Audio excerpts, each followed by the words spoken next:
사실 이번 영상에서 기억하셔야 될 거는 하나예요, 하나. 물론 트럼프 전략도 너무 중요하지만 타이거 ETF가 미국 대표지수 보수 인하를 기존 대비해서 10분의 1보다 더 많이 인하를 했다라는 거랑 하와이 항공권을 받을 수 있는 이벤트를 진행한다. 이렇게 기억해 주시면 좋을 것 같습니다.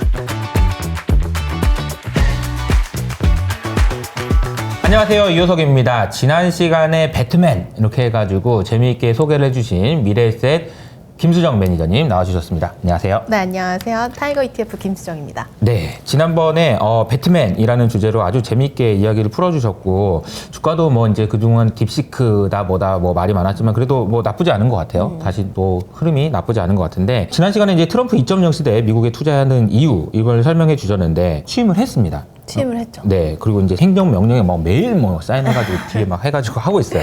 어떻게 이제 좀 봐야 될까요?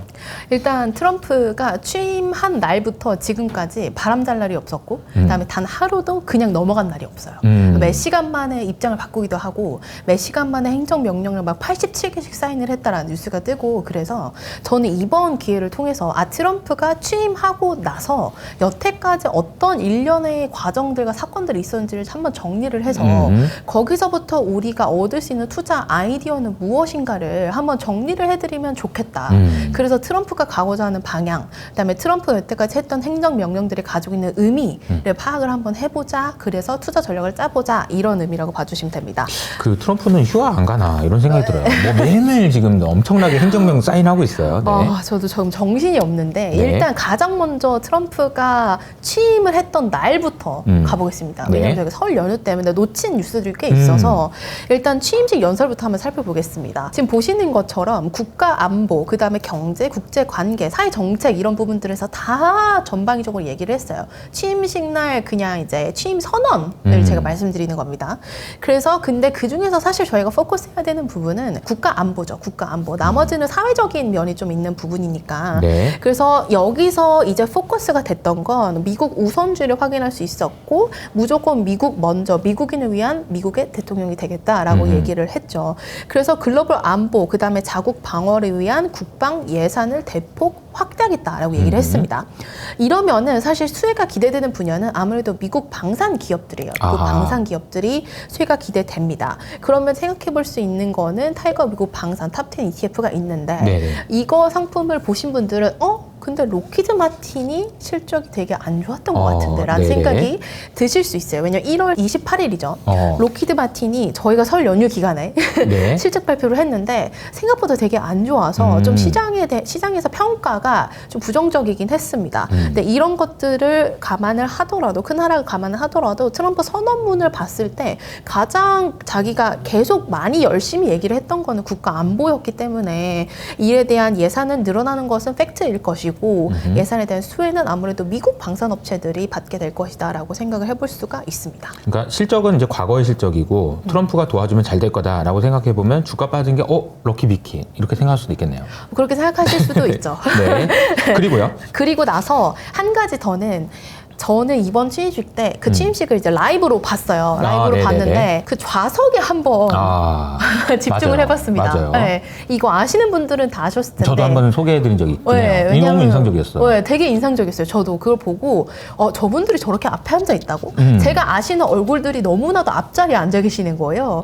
그래서 1기 때는 그러지 않았거든요. 1기 때는 서로 상황과 관계가 그렇게 좋지 않았어요. 근데 이번에는 빅테크 이사분들 대다수가 대표 이사분들 대다수가 이 출범에 앞서서 트럼프 대통령을 미리 만나고 그 다음에 취임식에 막 기부를 하겠다, 취임식에 돈을 대겠다 이런 뉴스도 많이 보셨을 것 같은데 그런 것들을 보여주듯이 장관 후보들보다도 앞에 앉았어요. 빅테크 수장들이. 그러니까요. 네, 그래서 저는 그걸 보고 트럼프는 정말 진짜로 진심을 다해서 이런 기업들의 성장성과 혁신 성장성을 서포트를 해주겠구나라고 생각을 했는데 그 다음에 어떤 일을 했냐면 AI 행정명령을 철회하는 거를 바로 사인했어요. 근데 그 철회 명령을 보시면은 이거는 철회를 해야 되겠다라는 생각이 들 정도로 국가 안보나 경제, 공중 보건 또는 안전의 위협을 초래하는 AI 시스템 개발자는 국가한테 먼저 이거를 사람들한테 공개하기 전에 국가한테 먼저 보여줘라. 이런 행정명령이었던 거예요. 음. 사실 근데 그러면 혁신성과 스피드는 현저하게 떨어질 수밖에 없잖아요. 그렇죠. 먼저 약간 검토를 받으라는 건 아닌데 아하. 일단 나한테 보여줘봐. 그 검토를 받으라는 거 아닌가요? 그러니까요. 약간 그랬었던 행정명령이 있었는데 그거를 철회하는 거를 바로 사인을 했죠. 아하. 취임식에서.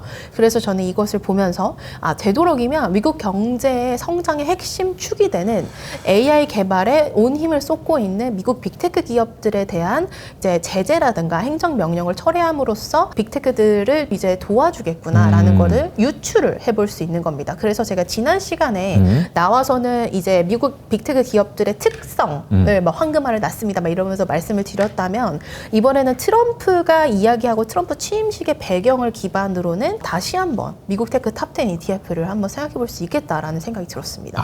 네. 며칠 전에 블랙락에서 나온 레포트를 보니까 이 표현이 나오더라고요. 미국 정부가 쓰는 R&D보다 미국 빅테크 M7이 쓰는 R&D가 더 커졌대요. 이게 맙소사 이런 생각이 들지 않나요? 그러니까 네. 그만큼 사실은 미국이라는 나라에서 테크 회사들이 차지하는 비중이 커졌다라는 것도 의미하는 것 같아서 의미가 있는 것 같습니다. 또 그리고요. 그 다음에 취임식이 다 이제 끝났어요. 그래서 뭐 끝났구나 이러고 있는데 갑자기 방송을 탁 켜가지고 스타게이트 프로젝트 발표합니다. 이러면서 깜짝 놀랐어요. 저도. AI 인프라 산업에 5천억을 투자한다는 이야기가 나왔죠. 우리나라 돈으로 환산을 해보자면 710조 원 정도 됩니다. 710조 원. 네. 엄청난 돈이고 사실 이게 어느 정도 예견은 되기는 했었어요. 제가 지난 시간에도 말씀을 드렸는지 모르겠지만 손정희 회장이 이미 트럼프랑 만나가지고 막 얘기를 했다라는 뉴스가 굉장히 많이 보도가 됐어요. 취임하기 전부터. 근데 저는 놀랬던 건 아마 손정희 회장이 등장한 건 놀랍지 않았는데 거기서 오라클의 회장, 그다음에 오픈 AI의 창립자 너무 유명한 분들이 다 나와가지고 같이 하겠습니다라고 얘기를 했죠. 이게 기업과 정부의 합작품으로서 AI 인프라 그다음에 AI 산업에 이제 장인애들이 드라이브를 걸겠다라는 거를 확인할 수 있었고 이후에 AI 인프라 기업들이 관심이 굉장히 많이 받았습니다. 근데 네. 당연히 딥시크 때 많이 하락했어요. 많이 이제 영향을 받았고 부정적 영향을 받았고 지금도 약간 지지부진한 모습을 보여주고 있기는 하지만 우리가 이번 시간을 통해서 트럼프의 정책에 따른 대응책을 마련하는 시간이잖아요. 네. 그러니까 트럼프의 의견은 바뀌지 않았고 사실 AI는 전기 먹는 하나예요. 그거는 변할 수가 없는 부분이기 때문에 뭐 데이터 센터, 쿨링 시스템, 원자재 이런 부분들, 전력 시스템 이런 부분들까지 다 포함하고 있는 그런 ETF들 생각해 보시면 좋을 것 같고 그리고 타이거는 타이거 글로벌 AI 원래 인프라 ETF였는데 이 이름이 전력 인프라로 바뀝니다. 저희가 전력 관련되어 있는 기업들도 앞으로 담기 위해서 그렇게 2월 14일 날 명칭 변경이 된다라고 이해해 주시면 됩니다. 이름까지 바꿔서 네네. 이렇게 대응하시네요. 저는 이제 스타게이트 프로젝트 사진에서 인상적이었던 거는 이 세 사람이 돈을 싸들고 왔는데 굉장히 두 손을 공손하게 돈 가져왔습니다. 트럼프 제가 좀요. 그리고 그 다음 날에는 또 사우디에서 돈 투자하겠다고. 공손하게. 공손하게. 이런 모습들을 보면서 좀 인상적이었다라는 생각이 좀 드는데요. 그러면 트럼프 일정을 좀 더 계속 따라가 보겠습니다. 다보스 포럼에서 또 뭐라고 얘기를 했어요. 맞아요. 트럼프가 갑자기 진짜 몸이 10개인가? 라는 생각이 들 정도로 이 장면도 상당히 인상적이었던 게 네. 다보스 포럼은 저기 이제 유럽에서 하는 거잖아요. 맞아요, 근데 맞아요. 트럼프는 미국에 있잖아. 그러니까 줌으로 연결한 거죠. 네. 근데 이제 갑자기 거기 현장에서 막 찍으면서 막 보고 있더라고요. 뿅 하고 등장한 거예요. 네. 뿅 하고 등장해서 줌으로 연결해가지고 당선 이후 막 87개 행정명령을 내가 사인을 했고 막 1월 24일에 법인세 관련 이야기를 막 이제 다보스 포럼에서 했는데 물론 취임식에서도 제가 유추는 할 수 있는 그런 대목들이 있었는데 네. 다보스 포럼에서 아예 대놓고 나는 명령들이 인플레이션을 낮출 것이라고 생각을 하고 그 다음에 일자리 늘릴 건데 법인세가 아하. 내가 1기 때 40%였는데 21%를 낮췄어. 아하. 근데 다시 또 15%로 낮출 거고 그렇게 되면 세계에서 가장 낮은 수준이야 이러면서 이제 자랑을 한 거죠. 그쵸. 그렇게까지 다보스 포럼에 줌으로 굳이 아하. 등장을 해서 우리가 법인세를 낮추겠다라고 이야기를 한 것은 앞으로 이 세법 패키지에 대해서도 드라이브를 걸겠다는 뜻으로 해석을 할 수 있고 트럼프가 2017년도에 세법 패키지를 시행을 했고 그게 네. 만료가 2025년이에요. 맞아요. 네, 그래서 그거를 이제 100일 동안 주요 세금 입법 관련된 성과를 보여주기 위해서 요거를 아무래도 좀 먼저 세법 여러 가지 세법 중에서 말하지 않을까라고 생각을 하고 있는데 요거는 사실상 미국에 있는 기업들이라면 다 긍정적인 소식으로 작용할 수 있는 부분이기 그럼요. 때문에 미국 대표 지수를 좀 말씀드릴 수 있을 것 같습니다. 순이익에서 세금을 떼야 되는데 떼야 되는 세금이 줄어들면 주주의 몫이 늘어나는 거니까 그냥 무조건 좋은 건데요. 오늘 이제 재무장관이죠. 베센트 장관이 이런 말을 했습니다. 우리는 세금을 깎아주는 거를 영구화하겠다. 영구적으로. 영구적으로 깎겠다. 25년까지 이런 거 안 하겠다. 영구적으로 깎아주겠다. 이런 얘기를 했습니다. 패키지를 네. 영구적으로. 그러니까 이제 그 정도로 지금 미국은 우리 미국 안에 들어와서 장사해. 그게 좋은 거야, 니네들한테. 안 그러면 나 관세 묻힌다. 이런 얘기를 하고 있는 거죠. 그러니까 이제 미국의 기업에게 확실하게 혜택을 주겠다라는 얘기를 하고 있는 것 같습니다. 근데 이제 뭐 좀 약간 문제가 생겼어요. 뭐 다 엄청 잘 나갈 줄 알았는데 딥시크가 갑자기 등장해가지고 저도 깜짝 놀랐는데 이거는 좀 어떻게 보셨어요? 이 딥시크가 발생을 했을 때 거의 블랙 먼데이였잖아요. 우리나라 장은 안 열렸지만 미국은 그러니까요. 진짜 깜짝 지수가 막 네.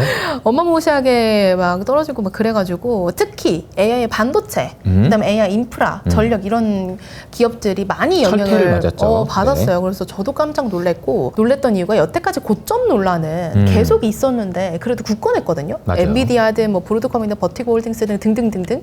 근데 딥시크 출연을 해서 갑자기 이게 너무 무너지는 거예요. 그래서 물론 좀 많이 회복을 하기도 하고 회복 못한 주식도 있고 이제 뭐 갈리기는 하지만 그래서 지금까지도 다소 지지부진하긴 합니다. 근데 저희가 이번 시간에는 트럼프가 어떻게 생각하는지를 좀 트럼프, 보자. 네. 그렇게 이제 컨셉을 잡았으니까 그럼 트럼프는 이 사건이 터지고 나서 어떻게 받아들였을까를 제가 찾아봤습니다. 네. 근데 트럼프는 오히려 딥시크는 긍정적인 일이다라고 얘기를 했어요. 그래서 기사를 찾아보시면 긍정적이다라고 얘기한 게 다 헤드라인인데 사실상 이 사람이 말한 거를 더 많이 보셔야 됩니다. 그러면 이 사람의 속뜻을 이해할 수 있는데 일단 그것이 사실이고 진실이라면 이란 조건을 붙여요.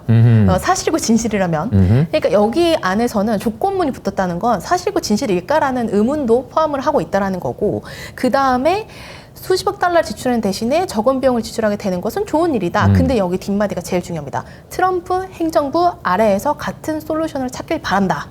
라고 얘기를 해요. 이 말은 뭐냐면 딥시크가 보여준 낮은 단가는 좋다 이거예요. 낮은 단가는 좋다. 근데 미국 행정부 아래에서 솔루션을 찾기를 바란다. 라는 의미죠. 그러면 AI 기술력이 사실이라며 인정을 하지만 미국 기업들, 그 다음에 미국을 AI 강대국으로 만들 수 있는 기술력을 가지고 있는 그런 기업들한테 결국에는 미국은 AI를 통해서 미래를 지배하고자 하는 트럼프의 의견을 내비친 것이라고 볼 수 있고요.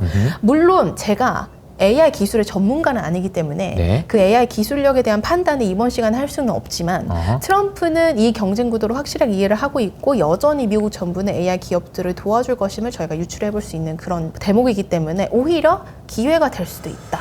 라고 생각을 해서 유난히 많이 빠진 그 섹터를 보면 반도체거든요. 그쵸. AI 반도체라서 맞아요. 제가 이제 타이거 미국 필라델피아 AI 반도체 나스닥 ETF를 소개를 드리려고 가져왔습니다.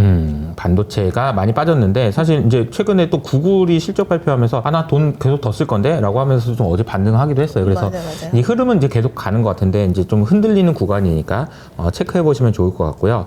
그리고 또 이제 트럼프 하면 얘기가 빠질 수 없는 게 관세입니다. 관세에 관련돼서 뭐 했다가 안 했다가 뭐 그냥 헤드라인만 보면 도대체 뭐 하는 거야? 이런 생각이 좀 들어요. 이건 어떻게 대응하면 좋을까요? 그래서 저도 정말 요거를 준비를 하면서 업데이트를 해놨어요. 근데 몇 시간 뒤에 뭐 일시 바뀌어. 중단하겠대요. 일시 중단하겠다고 업데이트를 해요.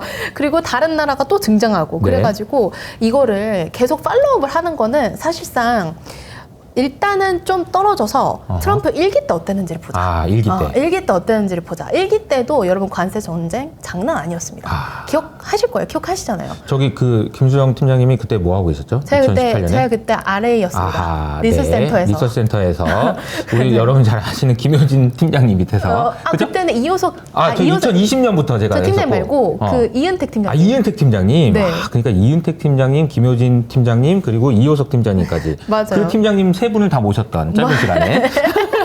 어쨌든 그랬는데 네. 트럼프 1기 때 S&P 500 지수를 한번 보자. 솔직히 트럼프가 관세 전쟁은 2017년도에도 세게 했었고 그다음에 지금도 하겠다고 선언을 하고 있는데 2017년보다는 조금 더 완화된 스탠스를 가지고 있는 것 같아요. 제가 봤을 땐 중국을 상대로 했을 때도 멕시코를 상대로 했을 때도 캐나다를 상대로 했을 때도 아니면 다른 국가들이 힘이 없는 거거나 2017년 대비해서 그쵸. 힘이 빠진 거거나 그래서 1기 때 S&P 500 지수를 보면은 물론 과거 데이터가 미래 수익률을 보장하지는 않지만 네. 똑같은 인물이 비슷한 정책 행보를 보여주는 데 있어서 관세라는 부분이 똑같으니까 우리는 힌트를 얻을 수 있는데 아하. 보시면 제가 S&P 500 그림을 정말 길게 그려왔어요. 네. 근데 여기서 보시면 트럼프 1기 때는 코로나 전까지 아하. 코로나는 좀 블랙스완이니까 좀 그쵸. 빼고 코로나 전까지도 추세적인 상승을 보여왔던 그런 흐름을 보실 수가 있습니다. 그래서 트럼프의 관세 전쟁은 앞으로도 계속될 거예요. 그래서 변동성은 높을 거라고 저는 생각을 합니다. 그럼에도 불구하고 장기적으로 봤을 때는 트럼프는 미국을 위한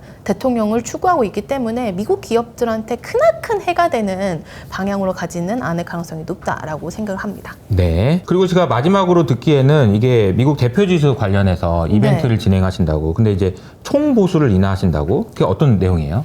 일단 저희가 총 네. 보수를 엄청 많이 인하를 합니다. 제가 아, 그래요? 느끼기엔 엄청 많이 인하를 하는 건데 네. 일단 타이거 미국 S&P 500 ETF랑 타이거 미국 나스닥 100 ETF 총 보수를 0.0068%로 인하합니다. 총 보수를. 다시요. 0.0068이요. 네. 원래 저희 총 보수가 기존에는 0.07%. 아, 0.07%. 네, 0.07%였는데 이번에 보수 인하를 했습니다. 그래서 10분의 1보다도 더 내리는 파격적인 보수 인하로 0.0068% 총 보수 인하라고 봐주시면 되는데 네. 사실 이거를 저희가 알리기 위함도 있고 네. 지금 미국 대표주식 ETF들이 워낙에 이제 많은 분들 투자를 하고 계시니까 저희가 감사하기도 하고 그래서 이벤트를 준비를 했는데 이번에 이벤트? 하와이 여행권 드립니다. 아, 진짜요?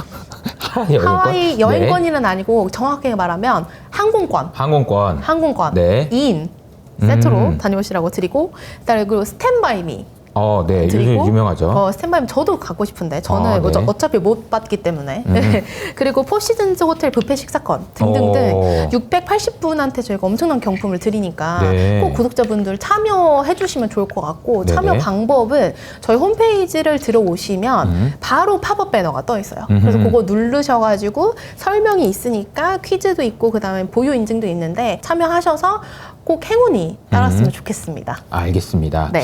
이게 마지막에 얘기해 주신 게 하이라이트가 아닌가 싶은데 제일 이게 중요해요. 총 보수를 0.000 이거 아무튼 엄청 0.0068. 그 위에는 사실 별로 관심이 없어요. 0.00까지 나왔으면 사실 네. 근데 여기까지는 이렇게까지 낮출 줄 몰랐는데 파격적인 것 같습니다. 마지막으로 한 말씀 부탁드릴까요? 사실 이번 영상에서 기억하셔야 될 거는 하나예요, 하나. 물론 트럼프 전략도 너무 중요하지만 타이거 ETF가 미국 대표주식 보수 인하를 기존 대비해서 10분의 1보다 더 많이 인하를 했다라는 거랑 이벤트, 하와이 항공권을 받을 수 있는 이벤트를 네. 진행한다. 이렇게 기억해 주시면 좋을 것 같습니다. 알겠습니다. 그러면 김수정 매니저님과 함께 했고요. 저희는 다음 시간에 인사드리겠습니다. 감사합니다. 네, 감사합니다.